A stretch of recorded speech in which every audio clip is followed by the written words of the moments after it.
आपके मुद्दे में बात मध्य प्रदेश की, जहां पर सियासत में सिंधिया का दमखम लगातार बढ़ता दिख रहा है। केंद्रीय बजट आने और उसमें सिंधिया की मांगे पूरी होने के बाद सिंधिया ने ट्वीट कर इसका आभार व्यक्त किया। अब इस ट्वीट के सियासी मायने निकाले जा रहे हैं। तो आज आपके मुद्दे में चर्चा इसी मसले पर कि मध्य प्रदेश की राजनीति में क्या सिंधिया का दबदबा बढ़ रहा है। बजट में मिले फंड के बहाने क्या सिंधिया ने अपनी ताकत दिखाई है। 20 अगस्त की चिट्ठी के 28 जनवरी को यानी कि ठीक बजट पेश होने के 3 दिन पहले वायरल होने के मायने क्या है।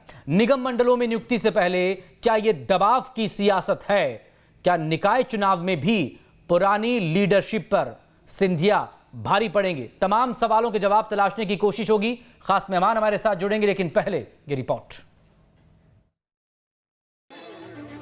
मध्य प्रदेश की सियासत में सिंधिया के कद से कोई अनजान नहीं। पहले से लेकर तीसरे कैबिनेट विस्तार तक में इसकी झलक भी दिखी। लेकिन अब सवाल ये है कि क्या मध्य प्रदेश की सियासत में दिनों दिन सिंधिया का दबदबा बढ़ता जा रहा है। इस सवाल को समझने से पहले सिंधिया का ये ट्वीट देखिए, जिसमें उन्होंने लिखा है कि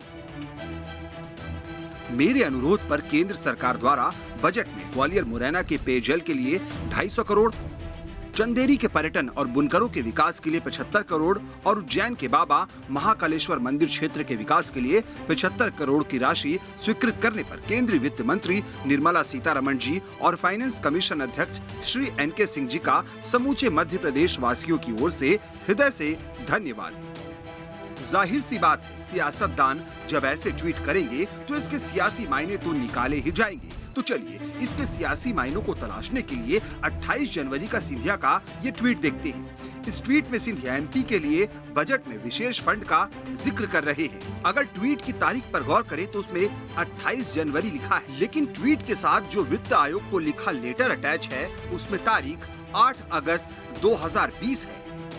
मतलब करीब 6 महीने पुराना लेटर आम बजट पेश होने से ठीक 3 दिन पहले वायरल होता है। इसके बाद जब 1 फरवरी को बजट पेश हो जाता है तो फिर सिंधिया ट्वीट कर उनकी मांगों को मानने के लिए केंद्र को आभार जताते हैं। जानकारी से बजट के बहाने MP की सियासत में पकड़ मजबूत बनाने के साथ साथ MP BJP संगठन में भी दबाव की कवायद से देख रहे हैं। उधर विपक्षी कांग्रेस जहां सिंधिया के बहाने BJP पर चुटकी ले रही है, तो BJP इसे सामान्य प्रक्रिया बता रही है। देखिए, मैंने बार बार कहा और हर बार कहता हूँ, सिंधिया जी हमारे नेता हैं और सिंधिया जी विकास के लिए जो भी खाका सरकार के सामने रखते हैं, प्रस्ताव जो भी रखते हैं, सरकार तुरंत उस पर गंभीरता से विचार करती है और उसको स्वीकार करती है।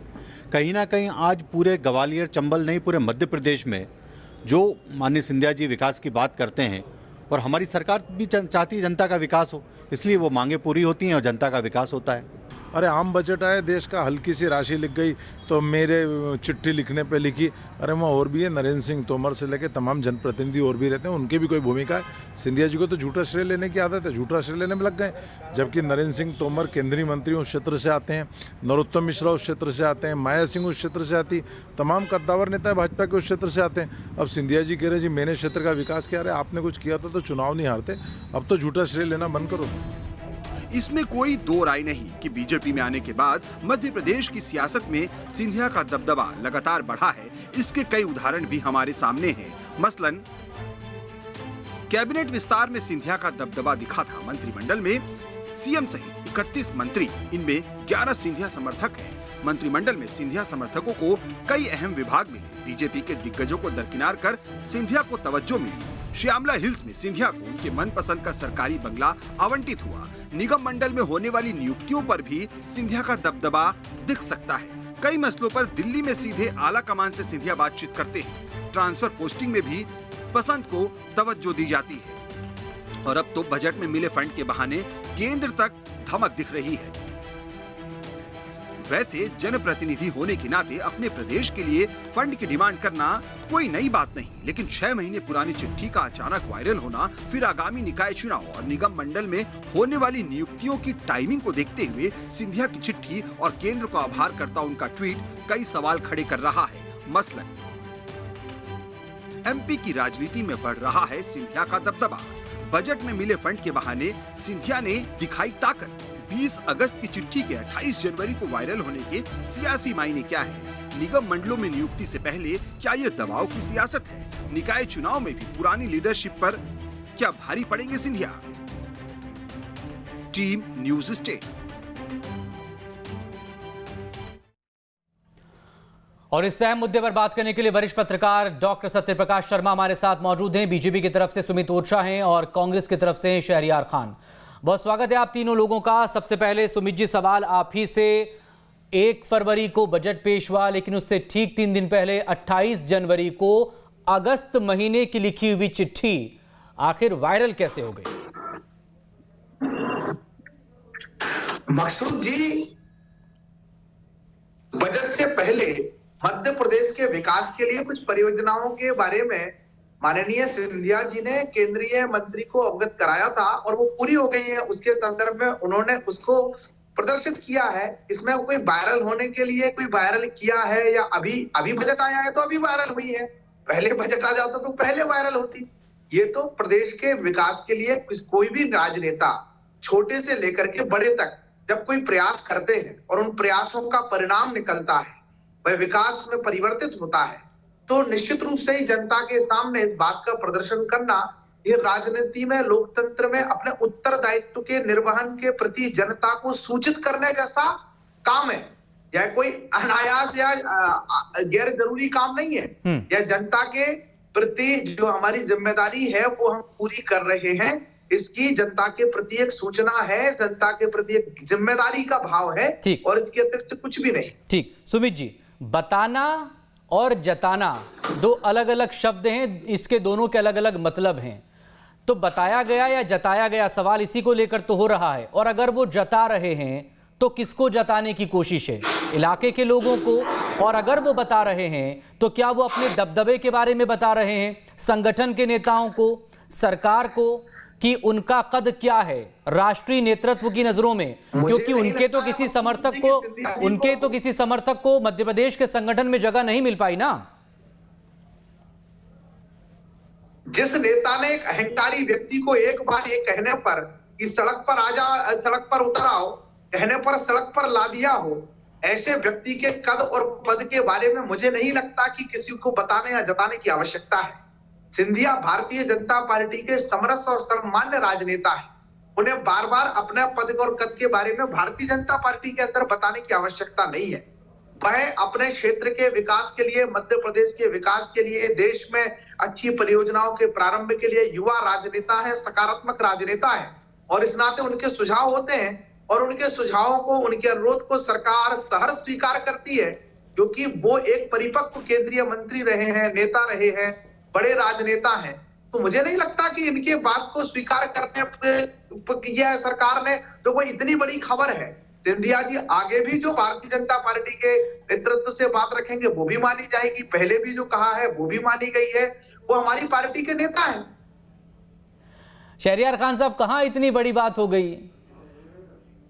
बड़ी बात ये थोड़ी ही है कि वो अपनी मर्जी से अपने लोगों को संगठन में जगह नहीं दिलवा पाए। हाँ, बड़ी बात यह जरूर है कि जो उनके खास लोग कमलनाथ सरकार में मंत्री थे वो शिवराज सरकार में मंत्री हैं। बड़ी बात यह जरूर है कि जब उनके समर्थक 2 विधायकों का कार्यकाल खत्म हुआ तब वो मंत्रालय खाली रहा, 4 मंत्रालय खाली रहे। वो चुनाव में गए, जीते वापस से, उसी मंत्रालय की जिम्मेदारी उन्हें सौंपी गई। ये बड़ी बात थोड़ी है कि उनके जो समर्थक हैं, 3 विधायक चुनाव हार चुके हैं, अब वो पूर्व विधायक हो चुके हैं, लेकिन इसके बावजूद उनका इस्तीफा मंजूर नहीं किया है मुख्यमंत्री ने। खामखा में कांग्रेस हल्ला मचा रही है, शोर मचा रही है। जी देखिए मकसूद जी, बिल्कुल आप जो बात बोल रहे हैं कोई बड़ी बात नहीं है। ये भाजपा वही भाजपा है जो विद द डिफरेंस की बात करते थे और यहाँ पर संगठन सर्वोपरि होता था। ऐसे बड़े बड़े नारों स्लोगनों के साथ ये कल तक बात करते हुए देखे गए थे।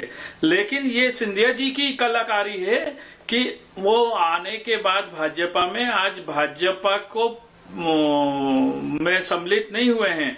भाजपा को ना भाजपा ने सिंधिया जी और उनके समर्थकों को स्वीकार किया है दिल से, और ना सिंधिया जी ने भाजपा को दिल से स्वीकार करा। ये तो आप कह रहे हैं ना, सिंधिया भाजपा अलग से चला रहे हैं। ये तो आप कह रहे हैं। रणनीति है कि संगठन में सिंधिया जी के एक देखिए मैं बता रहा हूँ ना आपको, तो सीधे केंद्र से बात कर लेते हैं ना, अगर प्रदेश में उनकी कोई नहीं सुनता है तो। के अंदर जाने के बाद मकसूद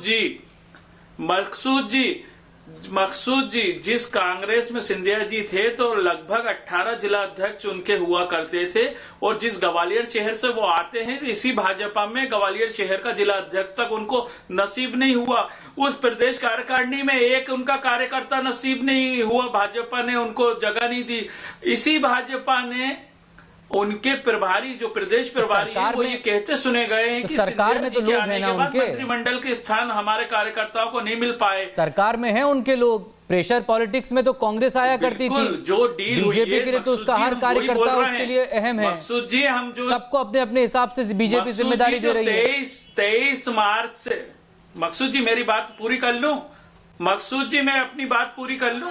हम लोग 23 मार्च से जो बात कह रहे थे वो बात पे मोहर लगती दिख रही है बराबर, कि सिंधिया जी ने जो पर्दे के पीछे से डील करी थी भाजपा उतना ही उनको देती है, और ये जो लेटर उन्होंने 6 महीने पहले लिखा था और उसको अब पब्लिश कर रहे हैं, तो कहीं ना कहीं भाजपा के प्रदेश के नेतृत्व को वो चुनौती दे रहे हैं कि आप लोग समझ जाओ कि मेरे दिल्ली तक सूत्र हैं, दिल्ली तक मेरी पकड़ है, मैंने जो परियोजना मांगी थी वो मेरे को वित्त में इस वित्तीय वर्ष में मिल गई हैं, तो आप लोग मेरे लोगों को निगम मंडल में ऑक्यूपाइड करिए, नहीं तो मैं दिल्ली से आप पे डंडा चलवाऊंगा। आप मुझसे डरे, मैं वो सिंधिया हूं जो अपनी अलग ही पार्टी चलाता हूं, मैं वो गुट हूं जो भाजपा में सम्मिलित नहीं होऊंगा। मेरे दिमाग पे राजशाही आज भी आप अपनी एक्सेप्ट, ये आप बीती है कि पर बीती है, का वफादार नहीं हुआ। 18 साल में आप बीती सुना रहे हैं कि पर बीती बता रहे हैं, कैसे हो जाऊंगा?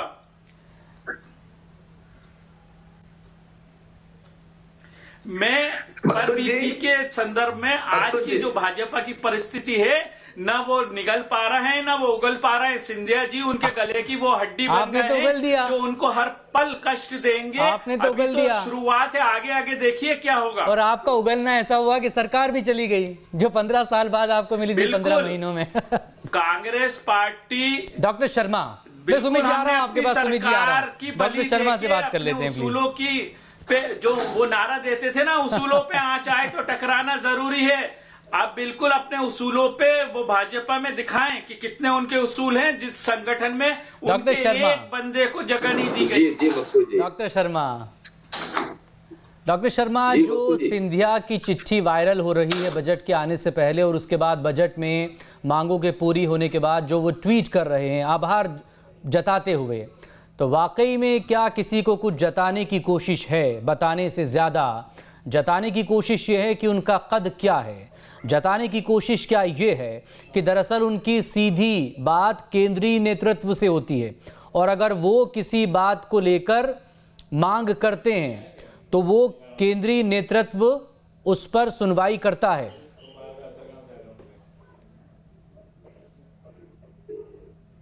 जी मकसूद जी, मेरी आवाज आ रही है? जी मकसूद जी, मेरी आवाज आ रही है? हाँ प्लीज आप बोलें। हाँ, सबसे पहले तो मैं ये कहना चाहूंगा कि भारतीय जनता पार्टी मध्य प्रदेश के अंदर आज के हालात में वो दल है जहां कोई व्यक्ति विशेष ये नहीं कह सकता कि इस पार्टी को मैं यहाँ रन कर रहा हूँ, जैसा कि कांग्रेस में होता था। लेकिन ज्योतिरादित्य सिंधिया उस कल्चर से आए हैं जिस कल्चर में अपना अपना दिखाने का होता था, जहां दिग्विजय सिंह जी अपना अलग दिखाते थे, कमलनाथ जी अलग दिखाते थे और ज्योतिरादित्य सिंधिया जी अलग दिखाते थे। ये स्थिति यहाँ पर वो निर्मित कहीं ना कहीं देखने को मिलती है। लेकिन ज्योतिरादित्य सिंधिया जिस दिन से भाजपा ज्वाइन किए हैं उस दिन से ही पावरफुल है। अगर हम यहाँ एक चीज देखें कि केंद्र, आपने भी कहा, मैं भी कह रहा हूं कि केंद्र में और मध्य प्रदेश में दो स्थितियां हैं। केंद्र में उनका दबदबा ना केवल आज दिख रहा है, ये दबदबा उनका पहले दिन से दिखा, फर्स्ट कैबिनेट एक्सपेंशन में दिखा। अभी रिसेंटली जो कैबिनेट के 2 व्यक्ति बनाए गए, आपने देखा होगा कि शिवराज सिंह जी उनको लेने के लिए बिल्कुल कैबिनेट एक्सपेंशन के लिए तैयार नहीं थे, क्योंकि उनको और कुछ चीजें ज्यादा महत्वपूर्ण दिख रही थी। लेकिन बावजूद भी सिंधिया जी ने ये कहा था कि मैं इसके लिए तो निर्णय राष्ट्रीय अध्यक्ष मोदी जी और अमित शाह जी लेंगे। इसके तुरंत 2 दिन बाद आपने देखा होगा कि शिवराज जी को मंत्रिमंडल का गठन करना पड़ा और 2 लोगों को उनके को इंडक्ट करना पड़ा। यहाँ स्थिति ये बन रही है कुल मिला के कि सिंधिया जी आने वाले जो नगर निगम के या नगर पालिकाओं के चुनाव है उसमें अपने लोगों को एडजस्ट करना, जो पॉलिटिकल नॉमिनेशंस हैं उनके लिए एडजस्ट करना, ये मैसेज जी। डॉक्टर शर्मा, लेकिन अगर ग्वालियर चंबल के विकास के लिए कोई फंड के एलोकेशन की बात हो रही है तो वहां से तो बहुत कद्दावर नेता हैं, सांसद हैं, केंद्रीय मंत्री हैं, और इस वक्त तो उन्हीं का डिपार्टमेंट देश से लेकर विदेश तक में चर्चा का विषय बना हुआ है, नरेंद्र सिंह तोमर का। तो क्या जी मकसूद जी, हाँ, तो ग्वालियर चंबल से तो वो भी आते हैं ना। एक्चुअली ग्वालियर चंबल संभाग में एक नहीं कई कद्दावर नेता हैं। नरेंद्र सिंह जी बहुत बड़े लीडर हैं इस समय, जो संगठन में शायद देश में उनका बहुत बड़ा नाम है। इसके अलावा भी नरोत्तम जी हैं, वो भी ग्वालियर से आते हैं, यशोधरा हैं।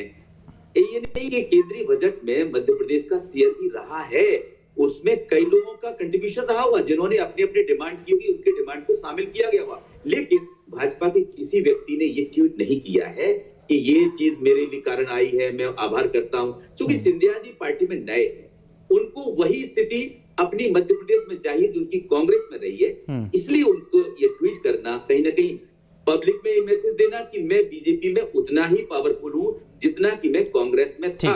सुमित जी, जिन दो बिंदुओं की तरफ डॉक्टर शर्मा इशारा कर रहे हैं, आप प्लीज उस पर थोड़ा सा साफ कर दें। तो मकसूद जी, मैं कांग्रेस के मित्रों से ये पूछना चाहता हूं कि वो अपनी लाइन तय करें कि वो ये दिखाना चाहते हैं कि सिंधिया जी का भाजपा में कोई दबदबा नहीं है, या वो ये दिखाना चाहते हैं कि सिंधिया जी का भाजपा में बहुत ज्यादा दबदबा है। वो तय कर लें। इसके बाद इनके आधे नेता कह रहे हैं कि भाजपा में सिंधिया जी का वो कद नहीं है जो हमारे यहाँ था, वो आधे कह रहे हैं कि सिंधिया जी का बहुत ज्यादा कद है, प्रदेश नेतृत्व के लिए चुनौती है, और सिंधिया जी ने बता दिया है। पीडी शर्मा करें कि इनको किस लाइन पर इनकी पार्टी को जाना है। आपने कहा जिन दो बंदियों पर आदरणीय शर्मा जी बात कर रहे हैं, मैं नहीं समझता हूं कि भारतीय जनता पार्टी में इस तरह की कोई बात होती है। और सिंधिया जी जब भारतीय जनता पार्टी में, मूल पार्टी में अपनी आए हैं, वो भारतीय जनता पार्टी की रीति नीति से भली भांति परिचित है। अनेक उनकी दादी जी स्वर्गीय राजमाता सिंधिया हमारी पार्टी की वरिष्ठतम नेता नहीं, फाउंडर नेता रही, और इस कारण से उन्होंने भारतीय जनता पार्टी के संस्कारों को भी जिया है और वो जानते हैं। और इसी कारण से कांग्रेस में रहते हुए अनेक मुद्दों से उनकी हमसे सहमति रहती थी, हमारी पार्टी की नीतियों से सहमति रहती थी। आज भारतीय जनता पार्टी में जब वो आए हैं तो वो एक समरस होकर के भारतीय जनता पार्टी ने उन्होंने भारतीय जनता पार्टी को समरसता के साथ स्वीकार किया है, कहीं पर भी भेद विभेद नहीं है।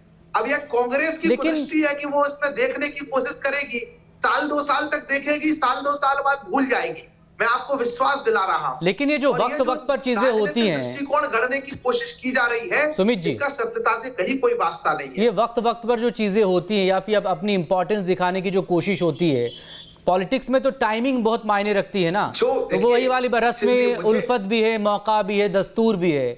तो ये ऐसे मौकों पर जो अपनी इंपॉर्टेंस दिखाने की कोशिश होती है, ये सब क्या है? क्या ये प्रेशर पॉलिटिक्स का हिस्सा नहीं है? क्या सूर्य को रोशनी का प्रमाण देना पड़ता है? क्या चांद को चांदनी का प्रमाण देना पड़ता है कि मेरे अंदर चांदनी है? वह स्वयं प्रकाशित होता है सर। लेकिन ग्रहण भी तो लगता है, चाहे वो सूरज पर लगे या चांद पर लगे। राजनेता है, लोकप्रिय जननेता है, वो स्वयं उनका कद और सब स्वयं परिभाषित होता है। उनके जाने से, उनके आने से, उनकी जनसभाओं में उनका बात करने से, लोगों से उनके मिलने से, ये सब सिलसिला उनका दिखता है, ये जलजला उनका दिखता है सर। उन्हें प्रमाणित होने की करने की आवश्यकता है? मुझे नहीं लगता है। कांग्रेस के लोग हैं और भारतीय जनता पार्टी ने उनको उनकी शहरियार खान साहब जवाब देंगे इसका, और उनकी राष्ट्र के प्रति निष्ठा के आधार पर शहरियार खान साहब, उन्होंने पार्टी को स्वीकार किया है। हमारे बीच में कोई भेद विभेद नहीं है, और जितने लोग प्रदेश पदाधिकारी बने हैं वो सब सिंधिया जी के लोग हैं, और जितने लोग मंत्री हैं 31 वो सब सिंधिया जी के मंत्री हैं। ऐसा कुछ भी नहीं है जिस दृष्टि से कांग्रेस देखने की कोशिश करती है। शहरियार खान साहब, प्लीज कंप्लीट। प्रमाण तो समय के साथ ही आपको मिलेगा।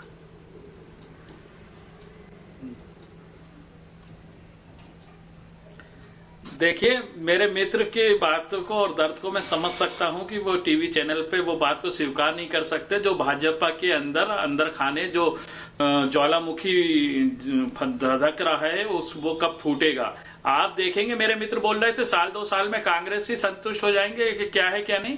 अरे मेरे मित्र, आप इंतजार करें कि सिंधिया जी 2-3 साल आपके पास रुकेंगे क्या नहीं रुकेंगे।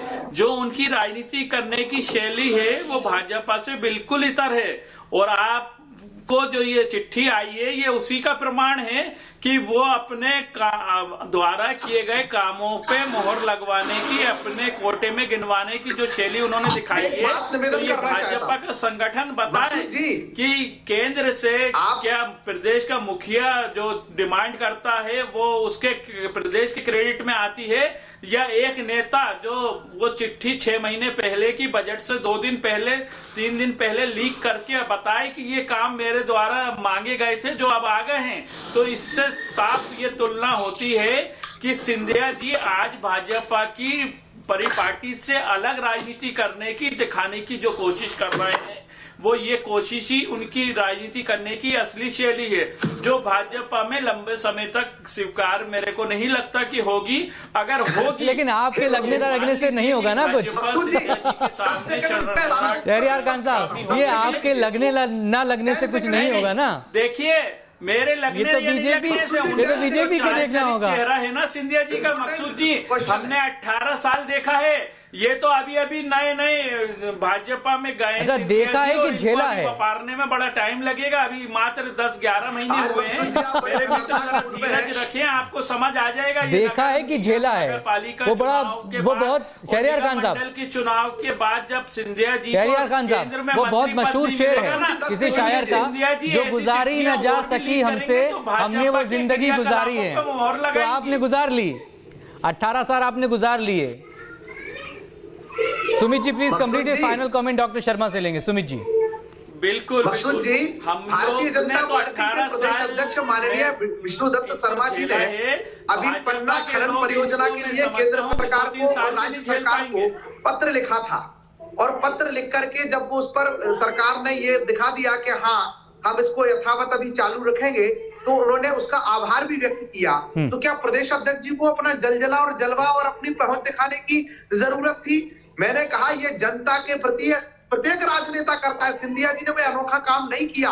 अपने क्षेत्र, अपने पसंद के क्षेत्रों में सरकार से बड़ी बड़ी परियोजनाएं स्वीकृत कराने की मांग करना और उनके पूरे होने पर आभार व्यक्त करना, यह एक सामान्य राजनीतिक घटनाक्रम है। इसको मुखिया है सिंधिया जी, किस चीज के मुखिया हैं? एकमात्र सांसद होने के नाते वो पार्टी की लाइन से अलग चलकर पार्टी को चैलेंज करने का, पार्टी की परिपाटी को बदलने का जो काम कर रहे हैं, वो आज आपको स्वीकार है तो मुबारक हो मेरे दोस्त। ये सिंधिया जी वो कांटों का ताज है, आपने जो पहना है, आने वाले समय में आपको पता चलेगा कि ये कांटे कितनी जगह पे आपको चुभेंगे। कद नहीं नाप पा रही अभी। कांग्रेस तो 18 साल देख चुकी और झेल भी चुकी, अगर वो कांग्रेस के हिसाब से हम बात करें तो। आपकी तो ये शुरुआत है, अभी तो ये अंगड़ाई है, आगे और लड़ाई है। लेकिन डॉक्टर शर्मा, फाइनल कमेंट आपकी तरफ से। गर्त में ले जाने के लिए सब अपने अपने लिहाज से, इसमें कोई बात नहीं, चाहे वो बीजेपी हो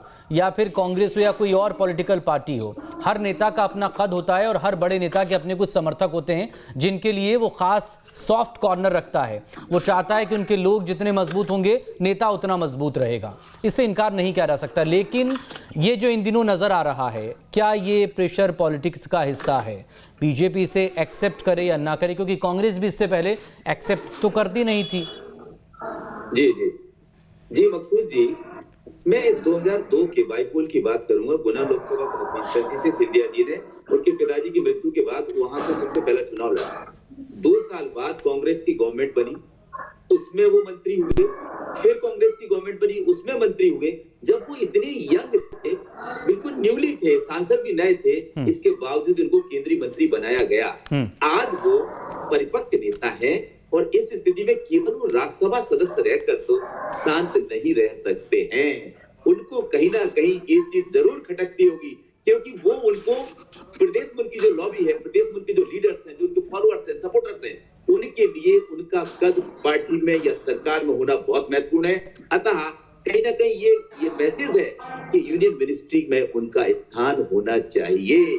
ये इस बहाने उनका ये भी मैसेज है, और स्टेट की पॉलिटिक्स में वो ये मैसेज सीधा सीधा देना चाहते हैं कि मेरा जो रुतबा है वो सेंटर में है, मैं सेंटर में बहुत शॉर्ट में यही डॉक्टर शर्मा, बहुत शॉर्ट में यही, अगर जिंदा हो तो फिर जिंदा नजर आना जरूरी है। बहरहाल बहुत शुक्रिया आप तमाम लोगों का।